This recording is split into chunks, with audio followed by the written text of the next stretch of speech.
बिस्मिल्लाहिर्रहमानिर्रहीम। आज अहदनामा के बारे में बात करूंगी और साथ ही उसकी खूबसूरत सी तिलावत भी। अहदनामा तौहीद इलाही का इकरार है। जब अल्लाह ताला ने रूहों को पैदा किया था तो उस वक्त अल्लाह ताला ने उनसे अहद लिया था कि क्या मैं तुम्हारा रब नहीं हूँ। तो सब रूहों ने कहा था कि हाँ। उसे यौम मीसाक कहते हैं और ये एक लंबा किस्सा भी है जो कभी इंशाल्लाह फिर। यानी ये अहद तौहीद का था। इसी अहद के इकरार को अहदनामा कहा जाता है क्योंकि इस अहदनामा में अल्लाह ताला की वहदानियत की शहादत और हुजूर पाक सल्लल्लाहु अलैहि वसल्लम की रिसालत का इकरार है।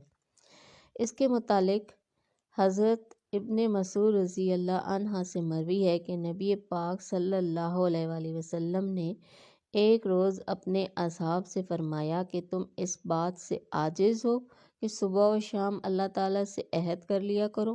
अर्ज़ किया गया कैसे? फरमाया जो हर सुबह और शाम इस अहदनामा को पढ़ेगा एक फ़रिश्ता उस पर मुहर लगाकर अर्श मौला के नीचे रख देगा और बरोज़े क़यामत मनादी निदा करेगा कि वो लोग कहाँ हैं जिनके लिए अल्लाह के पास अहद है, तो वो जन्नत में दाखिल होंगे। तफसीर कबीर।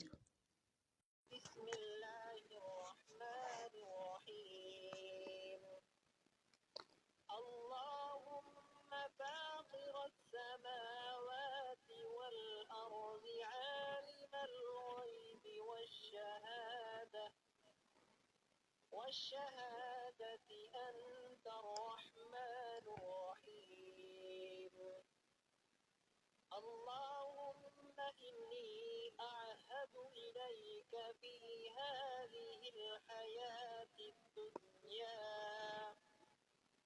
وأشهد أن لا إله إلا أنت وحدك لا شريك لك وأشهد أن محمدا عبدك ورسولك فلا تكلني إلى نفسي فإنك إن تكلني إلى نفسي تقربني إلى الشر وتباعدني من الخير